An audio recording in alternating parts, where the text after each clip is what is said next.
like a year ago, and she is returning back to the network. It's kind of like Shark Tank, back to the tank. Yes. Hi, Ellie, how are you? I'm doing fabulous. How are you, Dominique? It's good to be here again. Yeah, thank you. Thank you. Good to have you back. I'm doing great. I mean, I'm here in Chicago and it is windy, is all windy out there today. And we don't have snow this week, which is great. That's amazing. Temperature's starting to go up a little bit, and you are there in Germany. And what part of Germany are you in? So I am in the country or the state is Rhineland-Pfalz, but I live in an area called Kusel. And so I'm in Kusel, Germany. And the really cool thing, I should have flipped how I did this. It's already night here, of course. And so I'm looking out of my window and all the city lights and the town. I live up in the mountain. I'm looking down on the town. My husband says, I picked this house because I think I'm a queen. I was like, not think. I know. So I can look down on my subjects. That's what he says. There you go. You've elevated yourself from princess to queen. Absolutely. And so I'm just here queening in Germany, looking out at the town at my subjects and having this wonderful time with you. Oh, thank you. That's great. So yeah, I mean, well, you're back here because you have your second book is done. It's published. It's like in the flesh, right? Yes, yes, yes. Oh, that Here, feels so good. I'll hold up your first book, the one that Okay. you so kindly sent to me. Yes, and You I'll hold up your new book. one. Okay. Look at that. Listen, someone needs to screenshot that. That is amazing. So yes, Allie West, A Dressed Up Mess was the first book that I released in 2019. And the new book, Still a Mess, is my second release. And I released this just last Tuesday, which was my birthday. On my 50th birthday, I had a double celebration because I birthed my new baby, Still a Mess. The journey continues. And I'm so freaking excited. I've never imagined that this would be where we are. And it's just an amazing, incredible journey. Like you said, it's been about a year or so since we talked last. I was actually just getting into the US, starting my book tour prior to Corona. And you got stuck in the States. Yeah, I got stuck in the States for about 3 months. Oh my God, it's just been an incredible year. And part of that stuck was a reset. And I know that COVID is very real and people have experienced loss. This is how I look at it. With anything, we're going to have loss and transition. Like we have loss for everything. This is what the focus is right now. This is what the drive is right now. I am not taking this life from anyone. I know people who have passed away. I know people who have had it. I don't take it lightly, but I really think that time we had to reset and it slowed everything down and it slowed life down. And it really kind of like, a parent saying, get in the house, sit your butt down and don't come out till I say so. Mm-hmm. That's what it felt like. But in that reset, for someone like me, who's a jet setter, go here, go there, and never stop. It forced me to stop. It forced me to rethink how I would show up. And it forced me to rethink how I would do business. And one of the things that's very interesting, because you're the Self-Achievement Network, is one of the things I did not value in all my career when I was in education, early education for over 20 years in Atlanta. I never valued networking. I'm a people person. I meet people, and if I meet them, cool. If I don't, cool. I never really valued networking. Well, COVID changed that.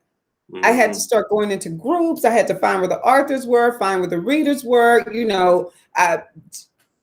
people like you who have these wonderful platforms where people are able to tell their stories. I was able to get connected because it made me stop and force me in an uncomfortable position. We know I'm never short of words. I love to talk. I just never valued networking. And so now I probably kind of like the queen, but the networking queen. Like now I'm talking to everybody. I'm thinking, how can I make this connection? And it's funny because I've always been a connector for other people. But in terms of for myself, I just never saw it. And this reset made me do that. And it changed my life. I now have contacts in multiple countries, get to come back to shows like this with people like you because I've had that connection. And it's just taught me to value peace, value stillness, value alone time, and value human connection and contact. Mm-hmm. You either soared, fail, or didn't make it through. And I chose to soar. And so it's been an incredible journey, though, you know, all the twists and turns, like a good book with plot twists and turns and everything happening. But if you stay focused on your purpose, Creator made sure that those who stay focused on their purpose and was open to new beginnings, that you soared. And so even though it's been in the midst of chaos, I've been able to soar. And so have you. That's awesome. Totally awesome. And so, yeah, I mean, again, congratulations on all your success. You're doing the right things. You're definitely doing the right things necessary in order for you to evolve, whatever, you know, in your new journey, your new path. Give us a big picture. So this is one of in a series of 4. This is number 1. Yes. That one you have is number 2. Tell us the name again. That one again. Still a mess. Still a mess. So address the mess, like I'm still a mess. I get that. And you get so it? like the earlier part of your life. Yes. This is the next, what do you want to call it, lifetime part of your, you know. So let's say teens to 30 or teens to 40. So basically, well, no, actually, here's what happened. So book 1 is actually kind of my midlife crisis, like turn 40 and have to move back in the house with your mom and dad. Because life just kind of said smack, made some decisions that weren't the best decisions, and life made me pay for those decisions. And so I had to reset, like, look, the reset, something about this reset. And I moved back home at nearly age 40, literally in my parents' house. And I was like, oh no, this can't be too long. So I got out of there really quickly, but I was back in my hometown for almost 3 years. And this book is about, my book series is about that kind of coming to realization of who I am, from my mess to my masterpiece. So the book series is titled Addressing the Mess.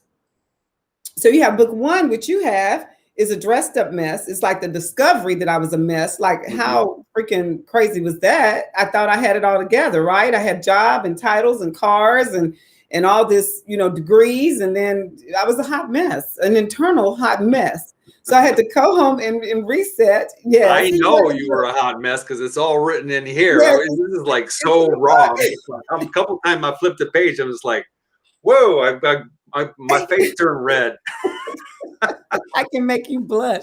I made grown men blush in that book because it is a very in-your-face, direct encounter of what I was dealing with. So I tell people that, you know, my books are not for kids. This is not PG. This is real life stuff. There's sex, there's cursing, there's depression. There's, like, it sounds like fiction. It reads like fiction, but it's for real. Like mental health issues. It's all this stuff that I'm dealing with, but yet I come out the door and I'm like, you know, face made up, out the bathroom, fabulous, clothes fabulous, and I look like there's no curtain to wear, like the peacock on the front of the book. But internally, I was internal chaos, just in complete. Yes, he did blush. Someone said he doubted if you blushed. He did. Ask him. He said he turned red. This book is serious, Don. So, oh my God. I'm just in your face telling my story like it is, unapologetically, and whoever doesn't like their role in it, they should have behaved better. And so I'm exposing all these people in my life, and including myself, for what it is.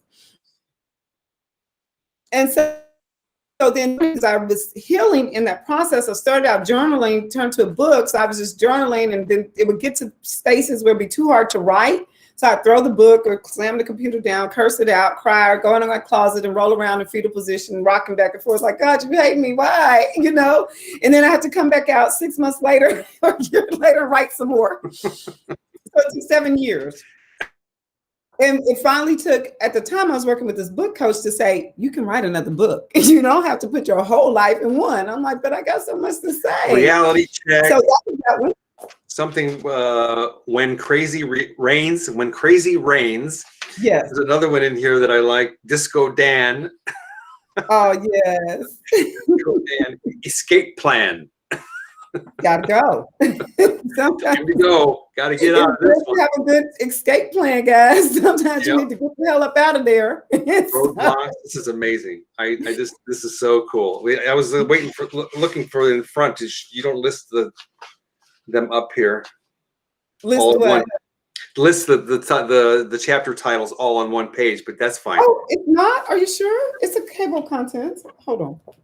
It should be. Did we miss that? I think you're right. How did? No. Oh wait, you know what? They are. They're right here. There. It's right at the top. Yes. The pages were stuck together. Okay. I was going, how did we do that? Yes. How did I end up here? That's a good one. I mean, who can relate to that, right? How did I end up here? His name is Austin. Happily ever after. Here we come. That's what I thought. You've been like, your journey has been like, yes, yes, definitely. And I had to do it in a transparent, authentic way so that people who needed to know that you can look the part. That's what was happening with my life in both books. I looked the part, but I wasn't living the part. And that's critical because most people, if they're honest, that's what a lot of people do. They look the part. We go into these, almost auto with, we need to do this checklist of life, or, someone else's representation of what our life should be like. And we get boxed into conformity. And now the real person is going through hell, but we go, yeah. Yes, exactly. How can I help you? Yes, I'll go back and get that degree. Oh, yes, I'll elevate. Oh, yes, I'll supervise 26 people. Oh, yes, I'll work my ass. I curse. You can curse. I'll work my ass to the bone for this job, and y'all don't appreciate me worth a damn. Yes, I'll do that. So we get in that, and we are not living our true, authentic lives.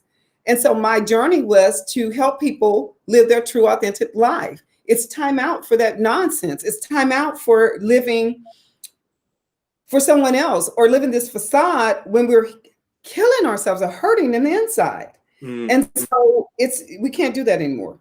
And so that's my journey of my, struggles through managing and figure this out. So that was book one of the reset of moving back home at nearly 40 years old. And I'm like, seriously, I'm supposed to be somewhere just fabulous. And I am back in my childhood bedroom. Okay. The bed. Okay. And I have 2 kids to tow, right? Yeah. Wishing you were someplace else. Let's pause for just 1 second. Okay. Okay. You're a little bit blurry. So what I want you to do is I want you to go to your camera and put your thumb over it and let it reset itself. Just put it right over the top. There you go. Now let it go. There you go. There you go. Wow.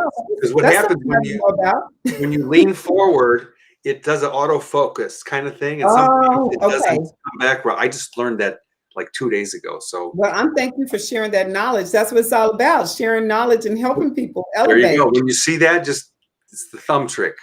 Thank you. You're welcome. I learned something new today. I'm a lifelong learner. Thank you for that. I'm good for something. I knew it. Always. So that was book one. And so book two is really like people thought you thought book one was full of drama. Book two takes it into, okay, this is real life really looks like while I'm living back in my hometown of Tulsa, Oklahoma. I'm depressed. I don't want to be there. It's supposed to be easier than living in Atlanta, living in Phoenix, living in Dallas. And I'm having the struggles of my life in my own hometown where I should be thriving. And I didn't know at the time what I know now, 10, 11 years removed, that you are the co-creator of your existence. It's you who set that tone. It's your mindset. It's your belief system. It's what you think, what you say, what you feel about yourself. Well, I was feeling really damn crappy. And so I was, emitting crappiness, messiness, messologist, right? The mess. And so it was really like, okay, so how do I deal with being back here and figuring this out? And I got all these issues that I ran from before are now going, yeah, we've been sitting here waiting for about 20 years. Welcome back, And, and my kids are angry because they don't want to be there. I'm angry. I'm dealing with family dynamics. And then it's my self-discovery that, girl, you're pretty screwed up. You're sitting here fabulous. Listen, this is a true story, guys. You can't make this up. So for my 40th birthday, right? 40 fabulous, right? You got to just bring 40 in. I have this big extravagant birthday party. It's in the book. And I have people coming from out of state. We have a hotel, it's by peacocks. I have this peacock feathers coming off my dress, peacock feathers coming out my shoes. I am just fabulous, right? The whole facade. I have people at my house. I'm renting hotel suites, and my car is in the garage because it's hiding from the repo man. Oh. In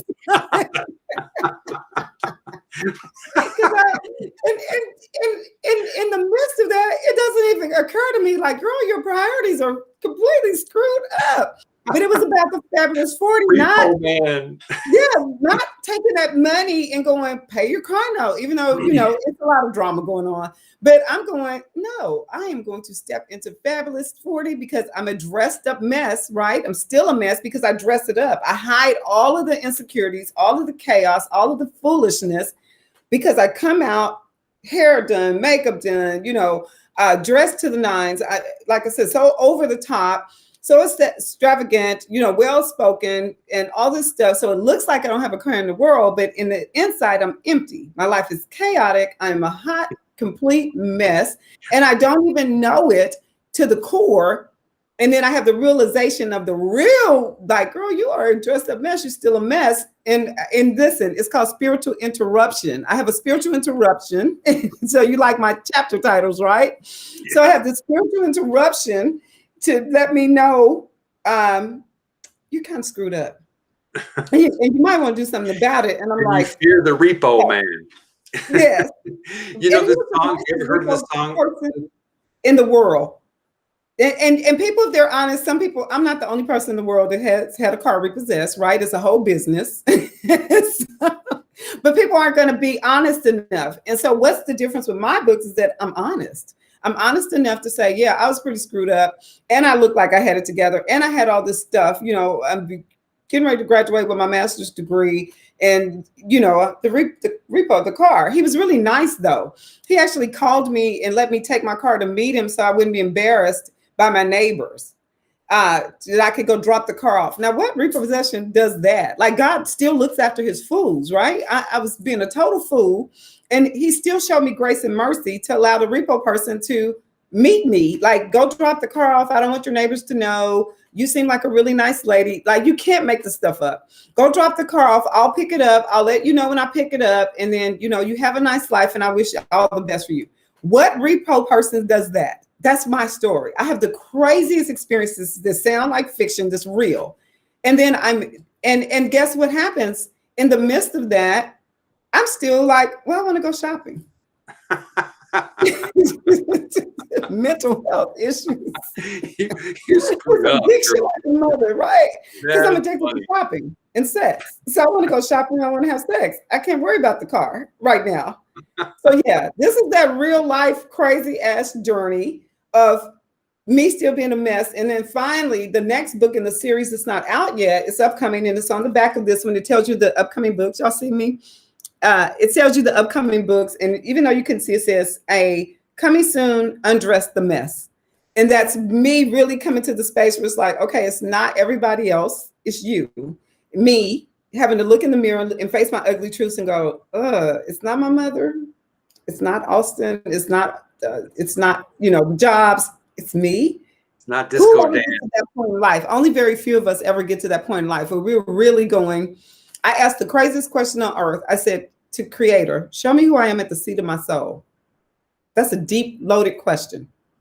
There's a book. And then I got to see how screwed up I exactly was. Because I had to undress all that mess and unpack it, right? So undress the mess. So I had to unpack all of that pride, all of that craziness, all of that limited mindset, all of those bad programming and be reset. So that's why I kind of talked about the thing with Corona. Sometimes we just got to get reset, even though it may not be pretty, even though it might be hurtful, even though there may be some loss in the process. It's necessary to reset to get to purpose. And so really the 4 books is my purpose journey. And then the mess to masterpiece is the purpose. I'm living in purpose, but crap still happens, right? But now instead of going in the closet and crying and ready to die and kill myself and say God doesn't like me, I go, oh, check how you're thinking. Check what you're saying. Check how you're feeling about yourself. Yeah, self-regulation. I have one big question for you. Okay. What took you so long? To get to the space or to get the book out? To do which one? I don't know. To get your To life come to together. my No, I mean, it's realization. it's great. You know what I really love about what you're doing is that you're putting it out there. And I think that Yeah. from reading this myself, that I just learning through your experience where, it's so easy to see in retrospect, to look back and say, she should have taken a left turn there, not a right turn, Exactly. you know. And so this is like, I mean, even though it's a book, a real book about your life, this is a very educational It book. is. It's a tool. I mean, this is amazing, and I love that you're heading in that direction. And you've got your certificate now to do life planning and to get Yes. help people that are in this type of a mess in their life. That is the beauty of Absolutely. it. And I just say that is such a gift that you have. And Thank you, Dominique. well, And thank and you and for I'm doing sitting that. here pondering on the question of what took so long. I was walking dead. I was asleep. I didn't know. And to be honest, if we can be real transparent and authentic, I'll tell you what changed. In 2014, so I'm the got to get the story. I'm the baby. I am the baby of my family. I'm a 10th child combined. I'm my mother's seventh child. I'm my dad's fourth child. I'm their only child together of 10. I broke the mold, so they did it no more, right? And so I was always a daddy's girl. We had a really close relationship with my dad, but not so much with my mom. And growing up, my dad worked in Alaska. And so he would be gone, like when he first went 9 months at a time, 3 or 4 months at a time. And this started in the 70s. And I was a little girl when he started working in Alaska. And so those times that we got to spend together when he was home on R&R was so special. And I was spoiled. And I didn't recognize until writing the book that really made my mom pissed, but that's a whole nother story. That's book one. So what happened in my transformation is my dad was always kind of that rock. No matter what, we could talk about anything and deal with anything. He wasn't very overbearing, but he just allowed you to be who you were. And he made everybody feel like that he was their favorite, but everybody knew I was the favorite, right? And so daddy's girl. So what happened, the transformation is in 2014, my dad died in my arms. Oh, And when you have an event like that, I remember you telling me that. Yeah. yeah, that was an event because what also happened, which I was very ashamed to talk about, is I saw his soul leave his body, and I thought it was crazy because I never knew anything about esoteric, the cult, the spirituality. I was very church or not church. It was in the church or the club for me. There was no in between, right? I was either partying or I was at church, or I would go party then go to church. And then my prayers was like, pay these bills because I was shopping, right? So I had never got to that deep surface of this relationship with Creator, our all being, right? The all knowing one. I was too surface, right? It was the thing to do, especially in the South. I lived in Atlanta, so you always have to be attached to a church and Southern Baptist. And then it would be little sprinkles of things that would happen in life, but I wasn't smart enough to get them. But when my dad transitioned in my arms and I saw his soul leave his body, I was like, whoa, wait a minute, something just happened here. And I know that these doctors and nurses saw that too, or am I just crazy?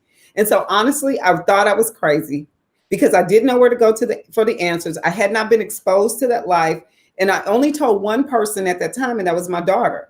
And she was always this savient, this Clary senses. She's always that way. And I didn't understand her worth a damn, which made our relationship so challenging. That's why you see some of that stuff with my daughter in the books, that we had this tumultuous relationship because I didn't know what the hell I was doing. I didn't know how to parent her. And she was very clairvoyant and clair senses and questioning stuff that I didn't have no damn answers to.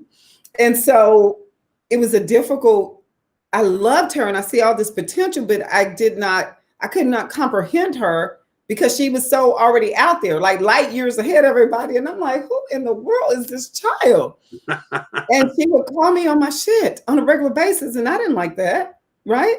So she was your guardian angel. He was. And I didn't know it. And so we had bumped heads all the time. And so when my dad transitioned and I lost, and this is really what my lesson was, when the giver of life loses life, what do you do? And so I had to now come to creator real and authentic and naked and exposed.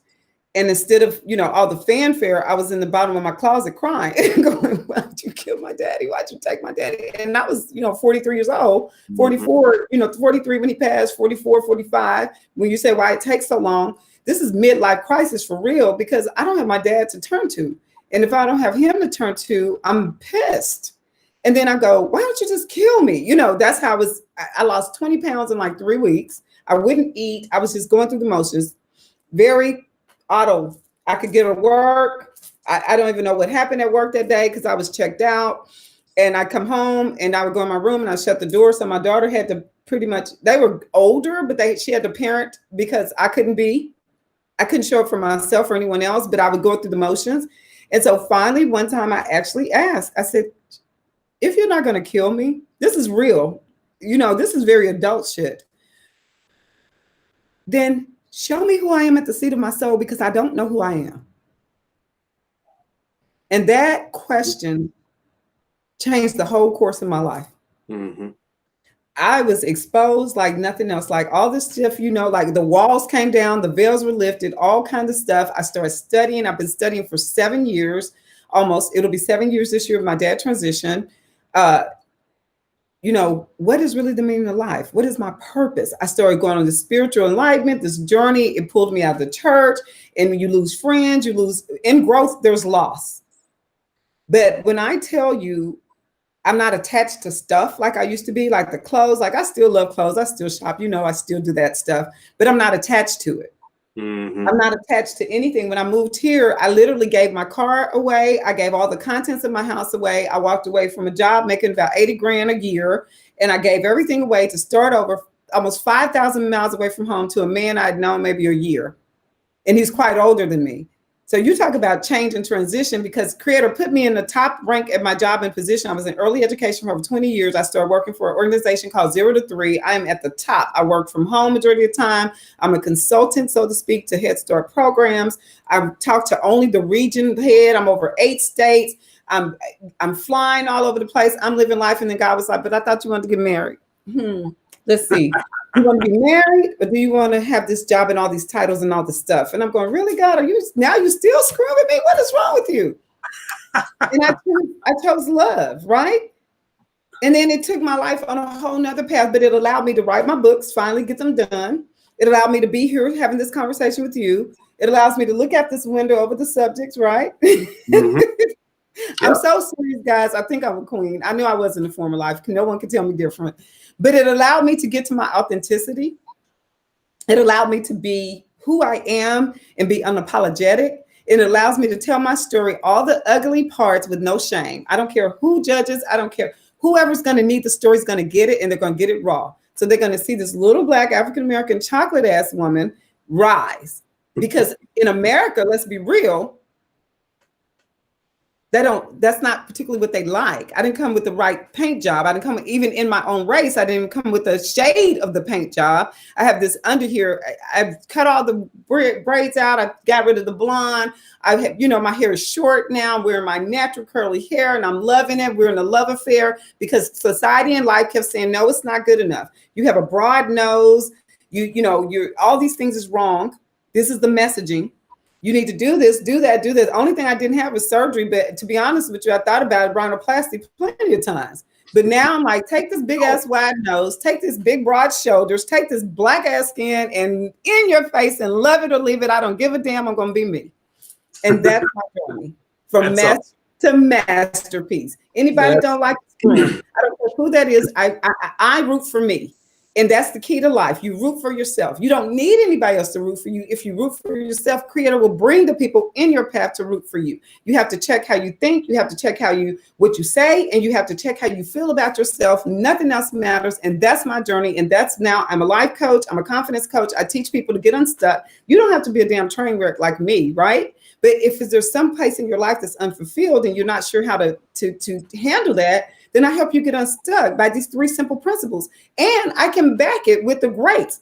Neville Goddard, like I study the old people that's been doing this centuries. Florence Neville Shen, Nightingale, Reverend Ike, like Louise Hay, I've been studying for 7 years quiet. As much as I talk, I've been studying. I look at the ancient civilizations. I study culture. I study the occult of the spiritual realm, the esoteric. I comprehend it, and I will refute it against anyone. I can tell people from a biblical stance, a scientific stance, just street jargon stance, and I can back it with evidence. And you know what the evidence is more than anything, other than going back and referring to all of them, is my life.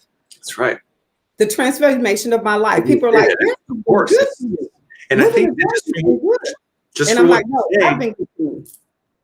I think from what you're saying, and what I'm hearing is it's about choices, making the smart choice based on what it is that you ideally want. That's it in a nutshell. Like you said, you can easily look at my book and go, "Gosh, she should have turned left. She went way off course."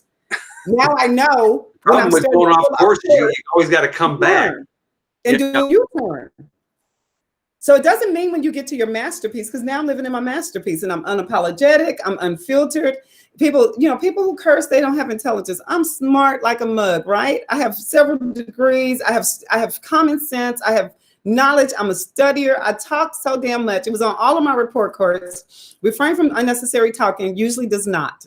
So I was born to talk. They didn't know that I was going to use this busy voice to first, for the 20 years, advocate for children and families in early education, and then for the remainder of the years to advocate for those who need help getting unstuck and to live their best, true, authentic life. So I tell it in my books: Address the Mess, Still a Mess. Next book is Undress the Mess. And then the next one is Mess to Masterpiece. Then after that, I'm going to go to fiction. I'm going to go children's books. I'm going to do everything that I want to do because I can. Because anything that I say after I am is creation. And I know that I am able, I am capable, I am worthy, I am all that I need to be. I am that I am. That's my message. That's it. Is this a passionate woman or what? So even from the last time we met, I've elevated and changed so much. I can feel it all the way over here at 8,000 miles. That's what I want to. I want people to feel my energy. I want the world to be impacted. I know my purpose.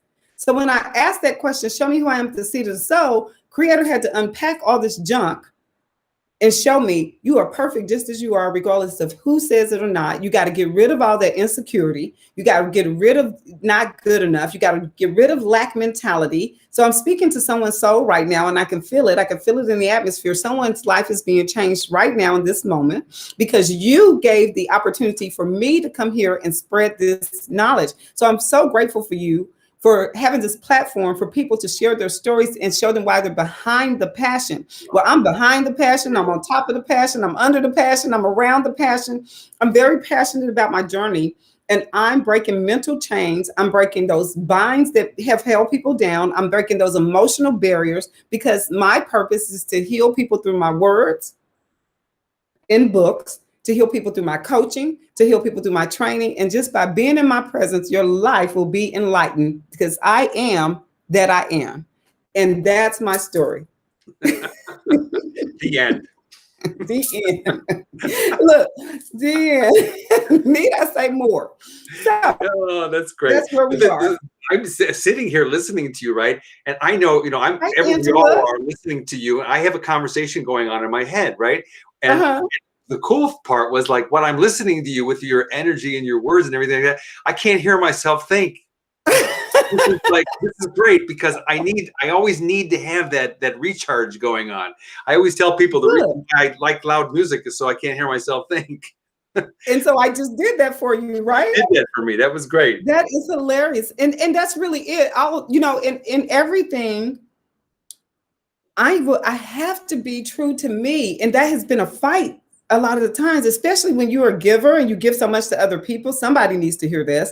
When you're always giving to other people, you take from yourself and you put yourself last. So we teach people how to treat us. And then when we say, hold up, wait a minute, we're not doing this anymore. And they're like, what the hell you mean? You've taught me to treat you this way. You taught me to put you last. You taught me that you would take care of everything that is my issue. You'll handle it. And now I have to reteach a lot of people in my life, my kids, my husband, my family, some of my friends. And guess what? If you're not in the space of being retaught, you got to go, because now I choose me no matter what. unapologetically. And I go in peace, because with growth, there is loss. So if you are experiencing loss, anyone who's listening or will see this in the rerun, it's growth and loss. When you are experiencing that loss, you are growing. Because think about this. In order to elevate, you have to let go. Because a balloon, in order to fly into the sky, you have to let go. A plane, in order to fly to the destination, has to come off the ground. A bird, and able to get out of that nest and go on and live its life, has to soar. And you have to let go of those things that bind you down. And some of us, or so many of us, are dealt to our emotional baggage, those unhealed wounds. A lot of us are tied to titles and stuff and things. I have had things I have had not. I have been absolutely broke to where I was on welfare, and I've had 6 figures. Money is a tool. The end goal is not money. So if you have money, and I know I'm going all over the place, but this is real. Someone needs this, because this is part of the elevation and to break those chains. If you have money and you're taking a road trip, right? So you and I are going to take a road trip, Dominique. We're going to go from Chicago to Oklahoma, right? Okay. So we're starting in Chicago, and you and I are in the car, and your wife can come, whoever you want can be in the car. And we stop at the gas station because we need gas. And you go and stuff all the money in your pocket in the tank. Where the hell are you going?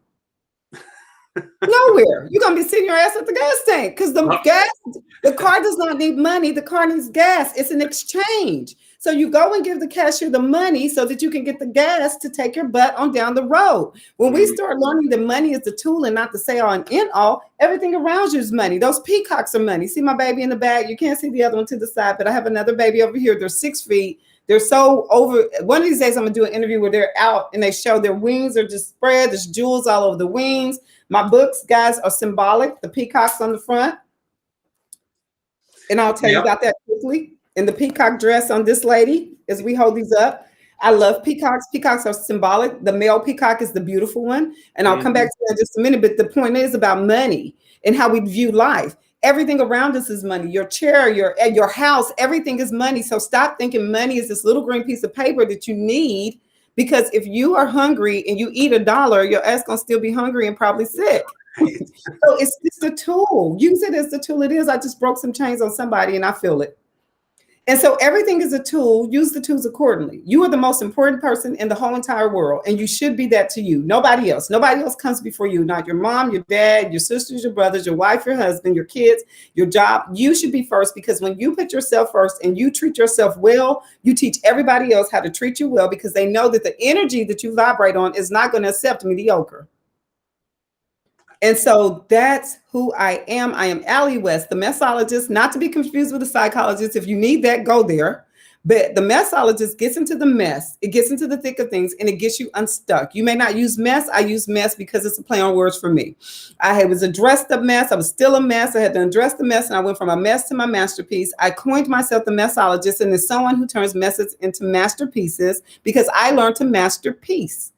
I have peace in my life. People who disturb my peace get cut. Even my kids, I block them.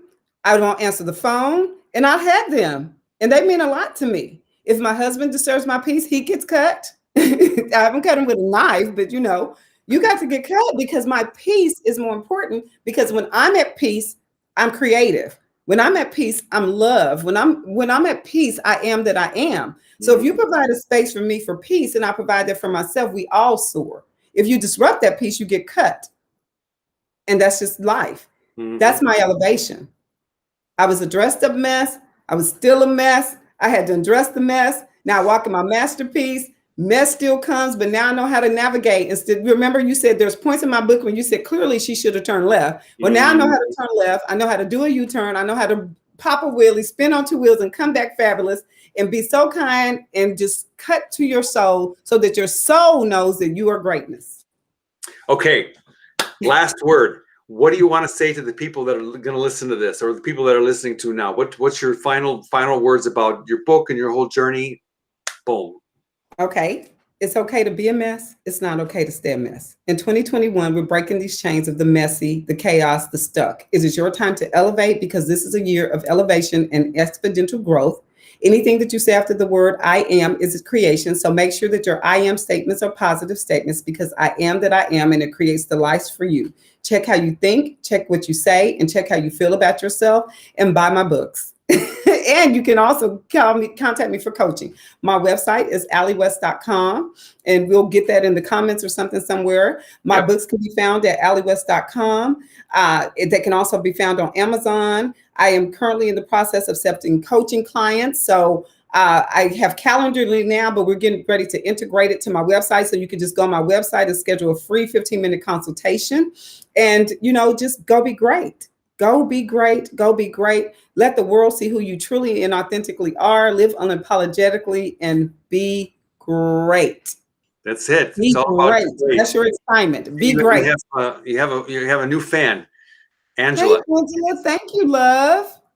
Oh, you just made my soul smile. Thank you so much for watching. Thank you for your time, because I do understand that everybody's time is valuable. And you guys got to know, I got to tell this, Dominique, before we go. Okay, guys, I'm in Germany. We haven't changed time yet. I don't even know what time it is. I'm so confused. Dominique and I were talking earlier. I was like 7 o'clock my time, right? And in my head, that was right. And he was giving me his time, but I wasn't thinking that y'all's time had changed because ours haven't. So I went out exercising, I'm walking, I go to the store, I'm walking up the mountain, I'm having a good time. And I get into the house like 20 minutes before, he says, I'm ready when you are. And I'm like, what the hell are you talking about? I'm sweaty. I just came in from an hour walk. What are you talking about? He is so kind, so patient, because we were supposed to do this an hour ago, but everything is right on time. We were supposed to do this an hour ago, and he was so kind and so patient. And for your time, you know what I'm going to do? I'm going to send you a free copy of this book, because that's for you making that adjustment. So I will be sending, this is my promotional copy. So on Tuesday, I will be mailing out copies, because my author copies are coming. So if you want an autograph copy, you can go to my website, alliewest.com, sign up for my newsletter. That's getting ready to start. I also blog, I do fashion. I'm every woman, right? And so Dominique, because I infringed on your time because I'm special, then you get another copy. So I'm going to autograph the second one. I have my pride and joy right there. Yes. And now I'm sending book 2, but I'll be mailing it on Tuesday, because I'm waiting for my deliveries. You know how they do. I have to wait for my delivery. So I ordered some as a consumer so that I can have them for promotions. Sure. I got those in 2 days. Okay. Thank you, Don. Thank you. Go to my website, alliewest.com, if you would like them autographed. And I'll be mailing out on Tuesday, because my author's copies will be here on Saturday. If you need it quicker than that, thank you so much. Oh, thank you, Angela. Oh my God, you guys. Thank you so much, Dominique. You're my favorite, right? You know that. We have this sister from another mister and brother from another relationship. AllieWest.com, guys. If you would like autographed copies, go to Amazon. Allie West, Addressed a Mess, Still a Mess. If you want to go through your Prime, there's ebooks available. I am actually in the process of talking to someone about doing the ebooks, so they will be ebooks soon. Thank you, Khalid. You guys are just, oh my God, you guys are gonna make me cry. Now look, I didn't put on these lashes and everything and this makeup. Y'all gonna make me cry. See, and we're growing. And you're going to nominate some people. I'm very happy. So my book can be delivered everywhere, Khalid. Yes. If go onto my website and order through my website, and I will mail it to you directly. It will be it. Uh-oh. She just blanked out on us. Oh, well. Too much energy, too much excitement. She totally, that's funny.